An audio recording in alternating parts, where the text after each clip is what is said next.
আবারও দ্রুত গতিতে যেতে গিয়ে দুর্ঘটনার কবলে দুই যুবক। এবার নিয়ন্ত্রণ হারিয়ে দুর্ঘটনার কবলে দুই বাইক আরোহী। ঘটনায় বাঁকুড়ার জয়পুর ব্লকের জয়পুর লাপুর এলাকায় দ্রুত গতিতে যেতে গিয়ে 2 নম্বর রাজ্য সড়ক থেকে ছিটকে পড়ল জঙ্গলে। ঘটনায় আহত দুই যুবক। জানা যায় জয়পুরের দিক থেকে বিষ্ণুপুরের দিকে দ্রুত গতিতে ছুটে যাচ্ছিল একটি বাইক। আচমকাই নিয়ন্ত্রণ হারিয়ে জঙ্গলে থাকা গাছে গিয়ে সজোরে ধাক্কা মারে। ওই বাইকে ছিল দুজন, একজন রাস্তার মাঝেই ছিটকে পড়ে, অপর একজন শাল গাছে ধাক্কা মেরে ছিটকে পড়েন জঙ্গলে। বাইকের গতি এতটাই জোরে ছিল যে দুর্ঘটনার শব্দ শুনে ছুটে আসেন এলাকার মানুষ।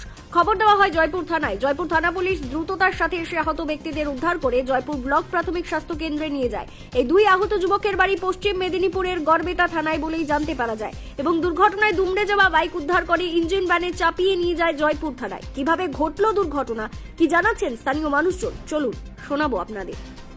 এখন ধরুন এই দিক থেকে আসছিল, আমাদের জয়পুরের দিক থেকে জয়পুর থেকে আসছিল কোনটায়, যখন আমি হেঁটে হেঁটে আসছিল, আমি এখন শিক্ষক মহাশয়, তাহলে হেঁটে হেঁটে আসছিলাম, বিকেলবেলা প্রতিদিন হাঁটতে বেরোয়, হেঁটে হেঁটে আসছিলাম, দেখলাম একটা মোটর সাইকেলে দুজনে এলো। আমি কোনটা যেই ঘুরে গেছি তখন দেখলাম একটা ধোঁয়াশার মতন বিশাল একটা ধুলো উড়ে গেল। যে কি যে হলো কিছু বোঝা যায়নি। এবার ঝড়ের গতিবেগ একটা বিশাল শব্দ, সেই শব্দতে ওরা ঢুকে গেল।